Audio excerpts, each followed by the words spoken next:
gonna go for a little walk right now. La-di-da. Ah, look at this girl texting on her phone, speeding. Ah! I'm just sitting here parked. It's really icy. Hopefully no one is speeding and runs into me, so. Ah! Oh, my neck! Oh, it's so icy, and I need to quit speeding. Ah!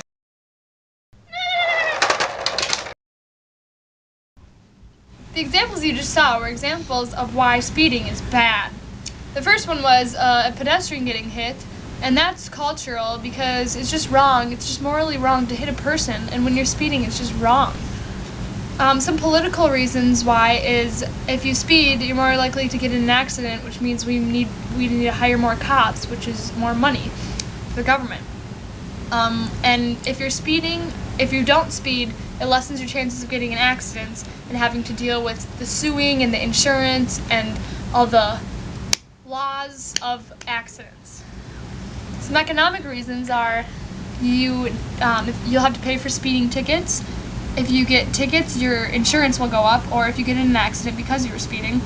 And speeding, if you speed, you're wasting more gas, which means you have to buy more gas, so you're wasting more money. And some environmental ones, as you saw, the horse got ran over because the Barbie was speeding. So that horse could have been a deer, it could have been any loving animal, and we don't want to hurt animals. Also, if you don't speed, you won't run into trees, which are environmental. And if you don't speed, you will save gas, which is fuel consumption, and then the air will be not polluted. We calculated 3 times from my house to 3 different places. The equation we used is time equals distance divided by velocity. For this first trip, we calculated from my house to Taco Bell, which is approximately 3 miles. Going the average speed of 45 miles per hour, it would take you approximately 5 minutes. If you were to go 10 over the speed limit, it would take you approximately 3 minutes. For the second trip, we calculated from my house to Valley Fair, which is approximately 30 miles. If you are going the speed limit, which is an average of 45, it'll take you about 40 minutes. If you are to go 10 over the speed limit, it'll take you approximately 30 minutes. For the last trip, we calculated from my house to Chicago. Going an average speed of 60 miles per hour, it'll take you about 425 minutes. If you were to go 10 over all the way to Chicago, it'll take you 360 minutes. We compared the driving practices from the ones in America to the ones in Europe. We found out that in Europe they use a lot more of cameras and technology on the highways and roads. And if you get caught speeding, the ticket is mailed to you along with a picture of you in your car for proof.